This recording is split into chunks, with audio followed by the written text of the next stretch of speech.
Turabasuhuje nshuti bavandimwe mudukurikiye kuri ku cyumba cy'abakiranutsi na Rurambo TV Shop.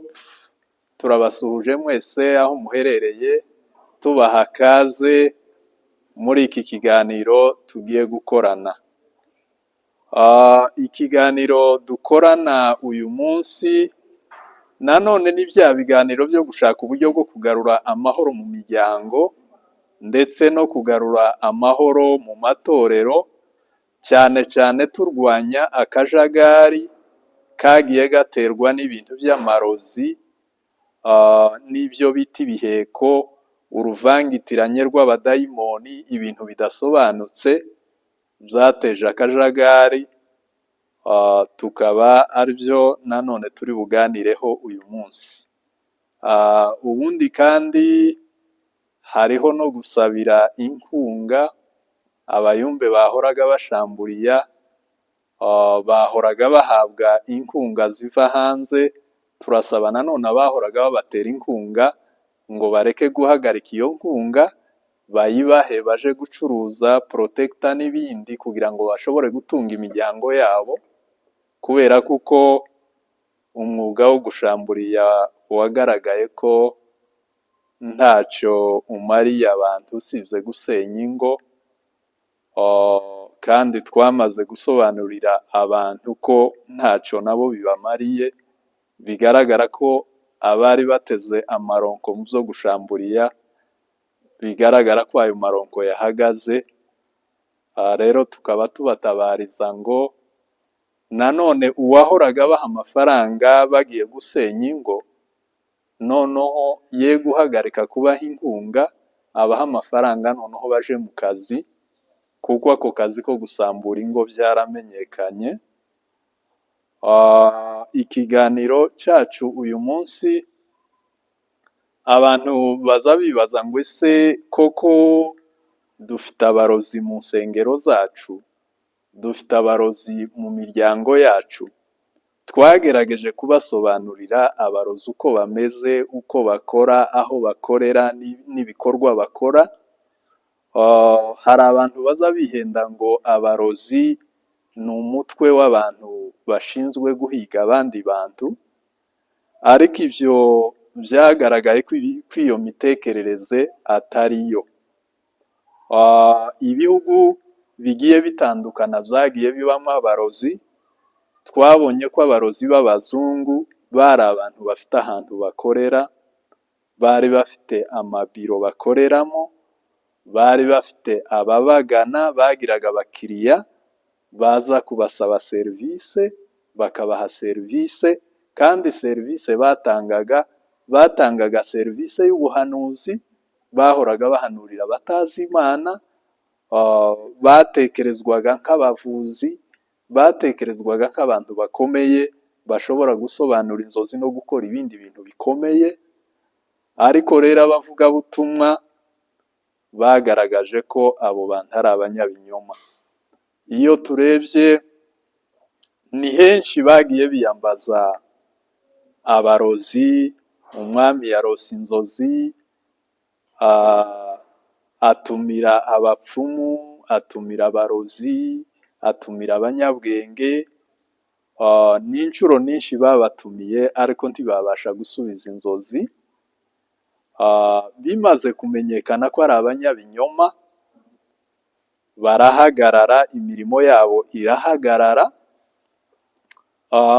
Tubona igihe Pawulo yari mu ivugabutumwa ageze muri Efeso, abo bita abapfumu n'abarozi bari bafite za bibliyoteke, bazanye ibitabo byabo biratwikwa.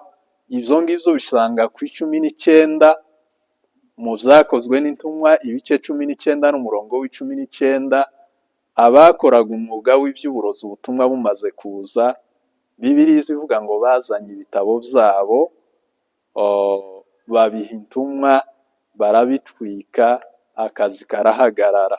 Ni ukuvuga ngo iyo ubutumwa bw'ukuri bubonetse, akazi k'abatekamutwe kaza gahagarara. Abarozi zari intekamutwe, bifashishaga ico bita maji mu guteka imitwe, bayobyaga abaturage bifashishije maji. Ni ukuvuga ngo uburozi, definisiyo neza nziza y'uburozi, uburozi ni matière abapagani bakoresha mu gushuka abaturage. Baza bifashisha uburozi iyo bashaka guhanura, bakerekana ko bakora ibitangaza, bakoraga ibintu bya maji. Bya bintu bya maji bigatuma abantu batazi Imana babatekereza nk'abahanuzi. Iyo urebye ku 13 mu byakozwe n'intumwa umurongo wa 6, ubonaho ba Pawulo basanze umurozi wari umuhanuzi w'ibinyoma. Yahoraga ahanurira umwami, ariko bahageze bamugaragaza nk'intekamutwe, ndetse yashatse kurwanya ubutumwa. Nico gihe Pawulo yamuvuzeho amagambo mabi bituma ahuma. Rero abo ni abarozi twavuze bo mu kizungu, bafite maji, bafite utuntu berekana, abo baratsinzwe. Noneho ino mu turere twacu ubutumwa bwaraje butsinda ibigirwamana, ariko busa n'ubusize abarozi. Abarozi basigara bameze nk'abahagaze, ariko bahagarikwa n'ubujiji. Abarozi ubwabo ntaco bamaze, abarozi ubwabo ntaco bashoboye, abarozi ubwabo ntaco bogeraho, ariko n'ubujiji bwatumye bakomeza kumera nk'ibintu by'ibikomerezwa. Ubundi iyo umuntu ari mu ivugabutumwa, inkuru z'ibigirwamana n'iz'abarozi ziza zivugwa mu rugenzi rwa mbere rw'ivugabutumwa. Iyo ubutumwa bumaze gushika, ibigirwamana biza bija ku ruhande, abarozi bakaja ku ruhande, abapfumu bakaja ku ruhande. Twebwe tubona mu bwoko bwacu ubutumwa bwarashitse buhagarika abapfumu, buhagarika abarozi, buhagarika byose, birahagarara. Mu bwoko bwacu ntiwobona akazu k'umupfumu, ntiwobona akazu k'umurozi. Ariko rero tuza kugira ikibazo, abaturanyi bo bakomeje gukora umwuga w'iby'ubupfumu wo kuraguza. Uburyo bwabo bwo kuraguza ni burya twavuze bwo gushamburiya. Hanyuma abasore bo mu bwoko bwacu batakijijwe neza babona ibyo abapagani duturanye bakoraga, nabo barabyigana, batangira kubyigana. Ari abasore bararuha baba abagabo, barakura baba abagabo bakuru, bakomeza kwigana iyo mico y'igipagani. Ariko ngira ngo itegeko mwararyumvishe ko ryasohotse, byararangiye, byarashize. Nico twavugaga ngo abakoraga uwo mwuga, twarimo tubatabariza ngo nanone abahoraga babasapotinga bakomeze babasapotinga, ariko baje mu yindi mirimo, kuko nta ibyo kuvuga ngo abantu bongere babone sapoti yo kugenda basenya ingo, kugenda bateranya abana na ba nyina. Ico carahagaze. Guteranya abaturanyi babesha, bitwaje bagenda bitwaje ibiheko mu mifuko, hanyuma bakavuga ngo bya biheko ni iby'abaturanyi. Ibyo bigatera induru, bigatera akavuyo, byagiye bibuza abantu benshi kwivuza. Umuntu akarwara indwara ivurwa, akaba mu rugo ntiyivuze, ngo bamubwiye ngo kararogwa. Twagiye tubona abantu benshi bagiye barwara, bakitera hejuru indwara zigiye kubica zitakivuwe, ngo ko barabashwa ngo ni uburozi. Ibibazo rero byagiye biba by'imyiryane n'ubwicanyi, ibyo byarabaye. Ariko rero ibanga ryaramenyekanye ko icyo bita ibiheko, byaramenyekanye ko bitumva, bitabona, bidakora. Byaramenyekanye ko ababyitwaza ari bano bagenda bazerera mu mazu. Byamenyekanye ko uburozi bw'abazungu ni maji, uburozi bw'aba birabura batize n'ano mabuye n'amasashi. Amasashi adakora, amasashi atumva, amasashi atagenda. Ni ukuvuga ngo abarozi ubundi ni intekamutwe zishaka uburyo zibaho, ariko zibinyujije mu nzira y'ikinyoma. Rero tugasanga ico kinyoma bagikoraga mu buryo bw'ubuhanuzi, bahanuraga ibinyoma, ariko bakereka abantu utuntu dufatika. twe tubona urubyiruko rwacu nta kintu rufite kinini gifatika, ni bakeya bafite majubu nyine, ariko abandi ni amasashe bahendesha ingo, ni amacupa, ni ugukeba za matela, ibintu bidafashe bidashitse. Rero uwo mwuga warahagaze ku mugaragaro, kandi ibyo twabimenyesheje inzego zose ko icyo kintu kitakirimo. Amakanisa twarayamenyesheje ko umwuga wo gushamburiya niyo soko y'amakimbirane ari mu miryango, nibo baza bateranya abantu, ariko nta kindi kintu. Hari agace ka konfiji zibaho, hari igihe abantu baza bazana isumu, bakazana abadayimoni, ibyo byose bakabyita abarozi. Ariko hari icyo bita isumu. Isumu iragurwa, isumu iradufasha mu gukora isuku, isumu baza bayikoresha mu kwica inyenzi, isumu barayikoresha mu kwica imbeba, isumu bayikoresha mu bikorwa bitandukanye byo gukora isuku. Ariko twavuze ngo harashobora kuba umugome yofata isumu akayitanga, ariko twavuze ngo ni umuntu utazwi, utoshakirwa mu bakecuru, utoshakirwa mu basaza, utoshakirwa mu bagabo, aho umugome yovuka ntituhazi. Rero nkatwe b'abakristo tuba tunazi ko Imana yaremye umuntu buri wese ikamugenera igari, ntabwo tuba tugendana uruhuha ngo tugendane ubwoba, kuko tuzi ko tutazabaho iteka, kandi tuzi ko tuzicwa n'iby'Imana yashatse ko bizatwica, tukagira n'ivensi zitubwira ngo tuzarya ibyo kurya byica ntaco bizadutwara. Tugenda turi amahoro, twemye, tudatinya, tutikanga ikibi, kandi tudakekaho umuntu wese ikibi, kuko ijambo ry'Imana riza rivuga ngo urukundo tiruza rukekaho umuntu wese ikibi, rwizera byose, rwiringira byose. Rero nshuti bavandimwe, dusoza,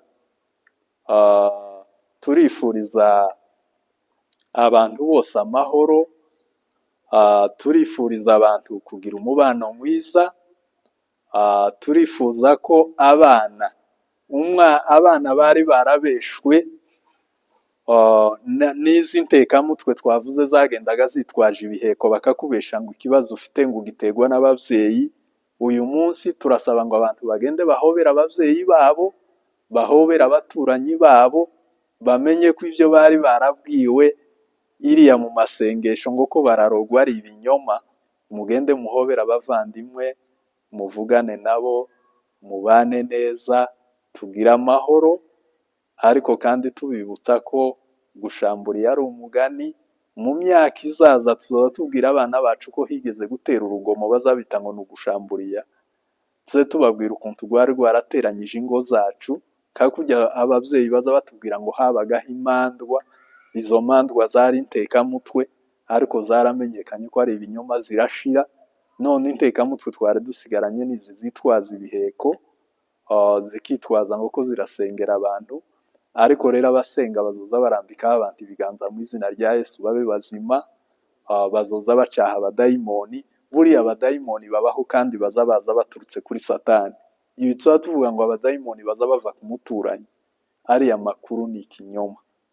Abadayimoni Bibiliya zivuga ko sebuja w'abadayimoni ari Belzebuli, ni Satani niwe uzuteza abantu amadayimoni. Uyu mutwe rero w'ikinyoma niwe wagiye utubesha umuntu yicwa n'isumu, isumu bakayita uburozi, bagafata amadayimoni bakayita uburozi, bagafata ibyatsi n'ibihuru nk'amasashe bakabyita uburozi. Noneho bafata rwa ruhurirane rw'amasashe n'urw'abadayimoni n'urw'isumu, byose bakabizingira mu kintu kimwe, kigahinduka ikintu gifite imbaraga ziruta iza Satani. Urabona nk'ubu nicaye hano, Satani nawe aba ari hano, ariko kuko hari Imana turi amahoro. Mu wawe uri mu wawe, Yesu ari mu wawe, na Satani ari umwe mu wawe, ariko kuko uri kumwe n'Imana nta kibazo. Ariko ugasanga kurikanga umuturanyi, kurikanga amasashe si yakomeye kuruta abadayimoni, amasashe si yakomeye kuruta satani, ariko ariya amasashe ntiyumva, ntabona, ntagenda. Rero tukaba dushoje kino kiganiro twifuriza abantu amahoro, tubifuriza ubumwe, kandi dusaba bano bakoraga umwuga wo gushamburiya ko bazaja mu materaniro ku mugaragaro bakirega, bakabwira abakristu babeshe, bakavuga ati twari twarababeshe, mutubabarire. Abakristu bazabababarire, Imana izababarira, muje mu kandi kazi, mucuruze protector, mukore imirimo, muteze igihugu imbere, muteze imiryango imbere. Ya gahunda yo gusenya imiryango yashizweho iherezo. Murakoze. Dushimiye bano banyamakuru baje gufata aya makuru kugira ngo bayasakaze mu bantu. Mu by'ukuri abanyamakuru ni beza, bagira uruhare mu guca ubujiji. Rero aya makuru muzayasakaze hose, ko abantu bagiranaga amakimbirane yegamiye amarozi ayo ngayo atakiriho, bagende bahoberane n'abavandimwe, tube mu gihugu twubaha Imana, dusenga Imana, dukora ibyiza, dutegereze umwami Yesu azaza tujane.